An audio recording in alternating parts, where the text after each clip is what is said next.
Pemerintah melalui Kementerian Agama membuka peluang ibadah umroh dan haji melalui jalur laut.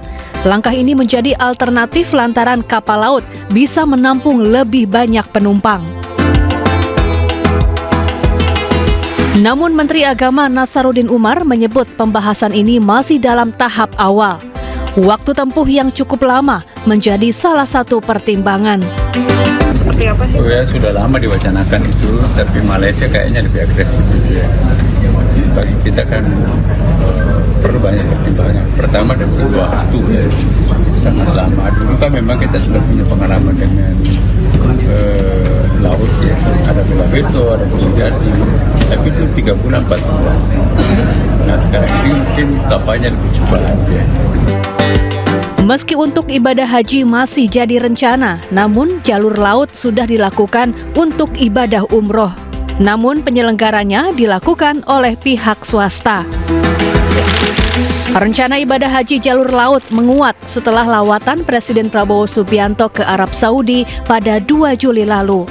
Kementerian Agama pun terus menjalin komunikasi dengan otoritas Arab Saudi untuk merealisasikan rencana ibadah haji dan umroh lewat jalur laut.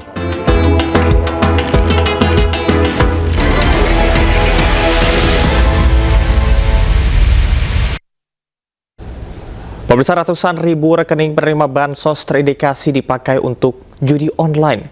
Pemerintah akan mencoret rekening yang terbukti menggunakan bansos untuk judol.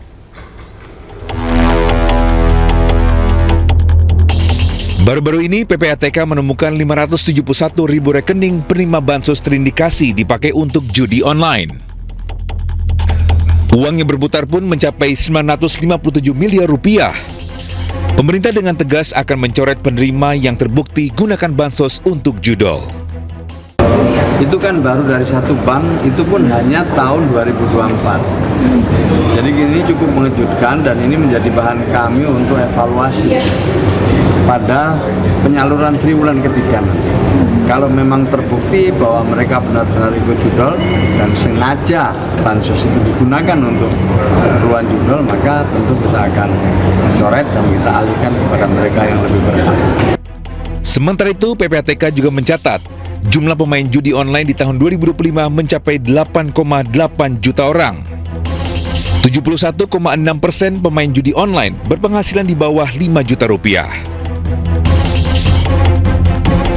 Pemerintah sendiri sudah bergerak berantas judol dengan membentuk Des Pemberantasan Judi Online yang dipimpin Kemenko Polkam. Ratusan ribu situs judol sudah diblokir. Sejumlah pegawai Komdigi yang diduga terlibat judol juga sudah ditangkap. Namun, judi online masih merajalela di Indonesia. Tim Liputan iNews melaporkan. Tak hanya itu, ternyata nomor induk kependudukan penerima bansos tidak hanya tercatat dalam transaksi judol, namun juga dalam tindak pidana korupsi hingga pendanaan terorisme. Bahkan 100 NIK tercatat dalam kegiatan pendanaan terorisme. Satu bank ya, harus satu bank. Jadi kita cocokin nicknya. Ternyata memang ada ada nick yang penerima bansos yang juga menjadi pemain judol. Ya itu 500.000 sekian. Tapi ternyata ada juga nicknya yang terkait dengan tindak pidana korupsi. Bahkan ada yang pendanaan terorisme ada. Lebih dari 100 orang itu nicknya teridentifikasi terlibat mengenai kegiatan pendanaan terorisme.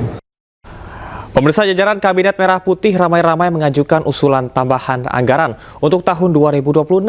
Lantaran saat ini anggaran yang ada tidak cukup untuk menjalani program prioritas Presiden Prabowo.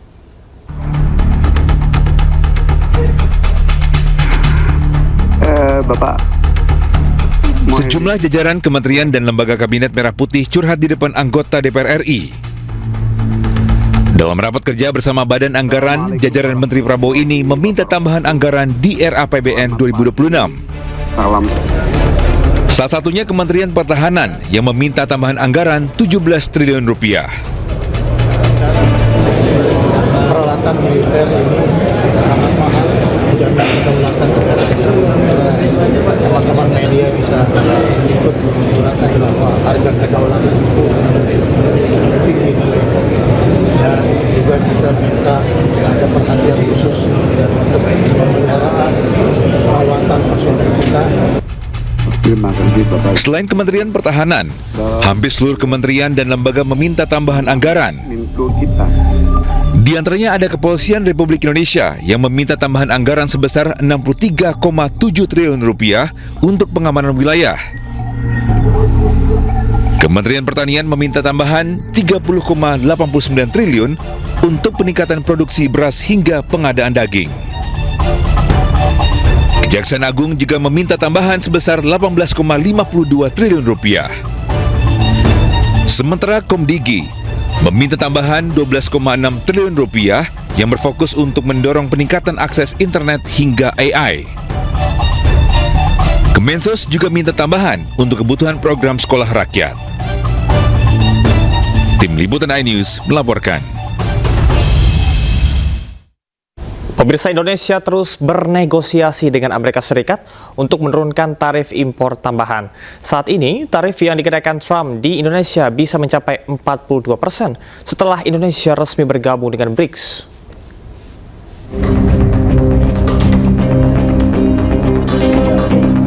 Setelah Presiden Trump mengenakan tarif impor tambahan 32% untuk Indonesia, negosiasi pun gencar dilakukan pemerintah. Menko Perekonomian Airlangga Hartarto langsung berangkat ke Amerika Serikat untuk bertemu dengan US Secretary of Commerce Howard Lutnick. Menteri BUMN Erick Thohir menyebut Dirut Pertamina dan Garuda juga ikut dalam tim negosiasi. Tapi ikut ke sana ya Pak? Iya dong, kan disupportin sistem untuk menjaga transaksi nggak hanya dari BUMN, dari private sector kan banyak tadi yang pembelian minyak crude oil. Udah ada nilainya belum ya Pak? Ya semua nanti itu Pak Menko lah ya, payungnya kan Pak Menko sudah sebutkan angkanya 34 billion kalau nggak salah. Ya komponen itu mungkin yang terbesar dari Pertamina dan tentu Garuda. Sebelumnya, Presiden Trump melalui akun media sosialnya mengunggah surat yang dikirimkan kepada Presiden Prabowo Subianto. Isinya, Amerika Serikat mengenakan tarif impor tambahan sebesar 32% mulai 1 Agustus 2025. Tak hanya itu, Amerika Serikat akan mengenakan tarif tambahan 10% bagi seluruh anggota BRICS. Indonesia sendiri saat ini tergabung dalam BRICS. Dengan keputusan Trump, Indonesia berpotensi terkena tarif impor sebesar 42%. Tim Liputan iNews melaporkan.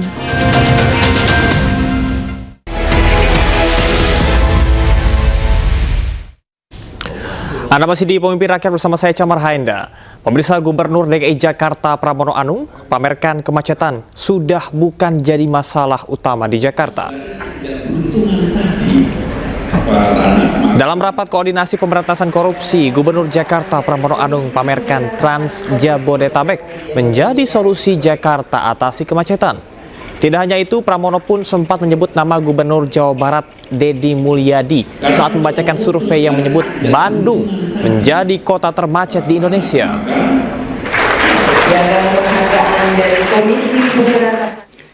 Apa hasilnya? Ini baru kurang lebih 2 bulanan lah kami lakukan. Hasilnya ketika TomTom itu lembaga internasional mensurvei, karena ada Pak Gubernur Sumatera Selatan, jadi saya pengen ngomong ini. Jakarta yang biasanya ranking 1 di Indonesia dan selalu kota termacet 10 besar di dunia, boleh dibuka Pak Gubernur Sumsel, sekarang nomor 1-nya Bandung, mumpung Pak Gubernur Jawa Barat belum ada. Nomor 1-nya Bandung, nomor 2-nya Medan, nomor 3 Palembang, nomor 4 Surabaya, Jakarta nomor 5. Sementara itu, Gubernur Jawa Barat Deddy Mulyadi menyebut pemimpin harus tegas menghadapi gaya hidup rakyat yang konsumtif. Bahkan KDM menyebut bukan hanya pejabat yang diganti, tetapi juga rakyatnya. Negara memberikan layanan terhadap layanan pendidikan free dari SD sampai SMA, terutama di sekolah pemerintah. Free. Tetapi di sisi lain, anak-anak sekolah kita uang jajannya 25.000 sampai 30.000. 30 tidak berbanding terbalik antara apa? Peningkatan ekonomi rakyat dengan beban belanja pemerintah yang tinggi. Akhirnya beban pemerintah belanja yang tinggi, rakyatnya juga tidak berikan edukasi untuk melakukan efisiensi dalam hidupnya. Akibatnya laju pertumbuhan ekonominya rendah dan konsumtif. Nah, hari ini tuntutan negara itu hanya mengarah pada pejabat negara. Selalu katakan ganti pemerintah, ganti gubernur, ganti bupati. Kalau menurut saya, dalam analisis saya, rakyatnya juga harus diganti.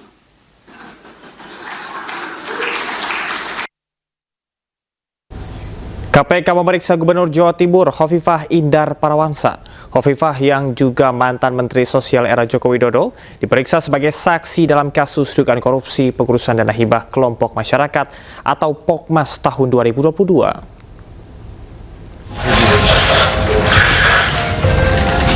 Malam Bu. Khofifah Indar Parawansa diperiksa KPK lebih dari 8 jam di gedung Direskrim Sus Polda Jawa Timur.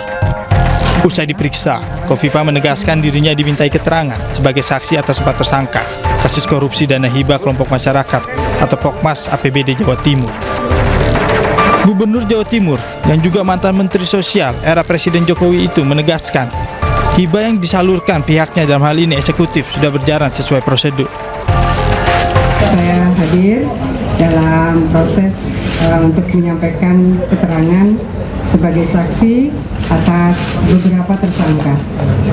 Jadi insya Allah saya telah memberikan penjelasan secara lengkap dan mudah-mudahan bisa menjadi bagian dari tambahan informasi yang dibutuhkan oleh KPK. Materi pertanyaan sebetulnya tentang proses penyaluran dana hibah. Saya ingin menyampaikan bahwa semua proses penyaluran dana hibah oleh Pemprov sudah sesuai dengan prosedur. Sebelumnya, KPK telah menetapkan 21 orang tersangka dalam kasus dugaan korupsi dana hibah Jawa Timur. 17 orang diantaranya ditetapkan sebagai tersangka penerima suap, sedangkan 4 tersangka lain merupakan pemberi suap. Dari Jawa Timur, iNews melaporkan.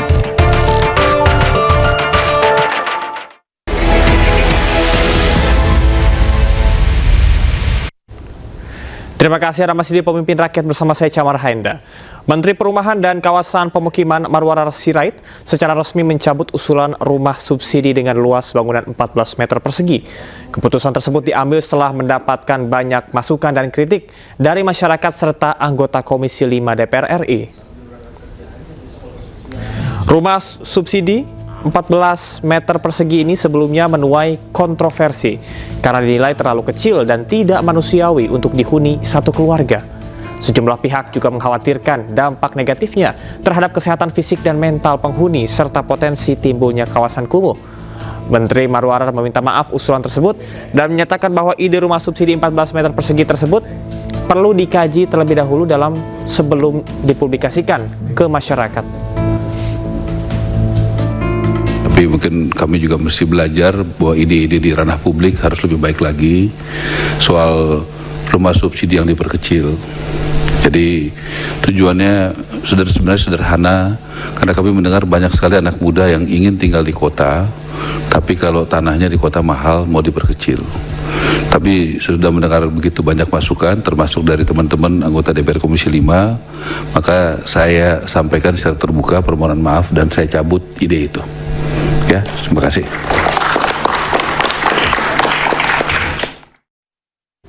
Menteri Pariwisata mencicipi kudapan khas ubi limi-limi dan ombus-ombus saat mengunjungi desa wisata Perung di Kabupaten Humbang Hasundutan, Sumatera Utara. Menpar juga meninjau penginapan yang baru dibangun oleh Pemda setempat untuk menarik wisatawan.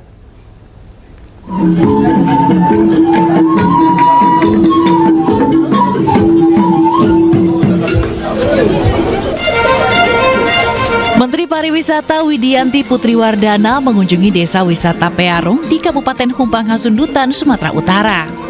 Menpar diajak mencicipi sejumlah makanan khas setempat, seperti ikan mas arsik, ikan naniura, ombus-ombus, dan ubi limi-limi. Kemudian Menpar dibuat kagum menyaksikan kepiawaian anak-anak yang pandai menari dan memainkan alat musik tradisional. Menpar juga mengunjungi tempat penginapan yang baru dibangun Pemda setempat untuk menarik kedatangan wisatawan. Deg-degan sih sebenarnya, tapi senang karena seorang Ibu Menteri bisa datang ke lokasi kita, lokasi homestay, untuk meninjau bagaimana perkembangan homestay di Desa Wisata Peangan. Tahun 2020 ini pembangunan, 2021 sudah jalan, sekarang udah jalan 4 tahun. Sebelum pulang, Menpar menyempatkan diri melihat pembuatan songket tenun Batak dan membeli kain ulos sebagai cindera mata. Dalam kesempatan ini, Menpar juga menampung keluh kesah dan aspirasi warga setempat terkait kendala dalam mengembangkan potensi pariwisata di daerahnya. Dari Humbang Hasundutan, Sumatera Utara, Aris Fernando Manalu, iNews melaporkan. Di sela kunjungan kenegaraan, Presiden Prabowo merayakan ulang tahun ajudannya, Agung Surahman.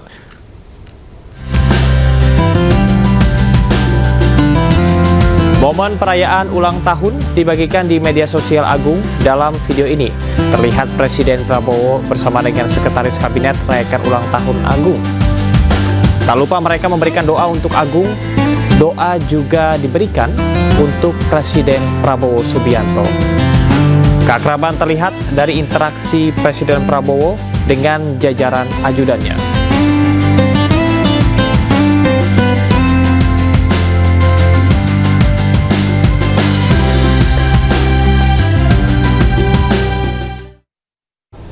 Menteri Pemuda dan Olahraga Dito Aryo Tejo menghadiri groundbreaking pembangunan Creative Space di Cakung, Jakarta Timur. Nantinya, lokasi ini akan dijadikan sebagai wadah inovasi dan kreativitas umat Hindu di Jakarta. Dan pemirsa, informasi tadi sekaligus menutup Pemimpin Rakyat hari ini. Temukan informasi-informasi terbaru lainnya di www.inews.id. Saya Camar Haenda dan kerabat kerja yang bertugas pamit undur diri. Pemimpin Rakyat, pemimpin beraksi, rakyat awasi. Sampai jumpa. Kesatuan Mahasiswa Hindu Dharma Indonesia menggelar groundbreaking atau peletakan batu pertama pembangunan Creative Space di Cakung, Jakarta Timur.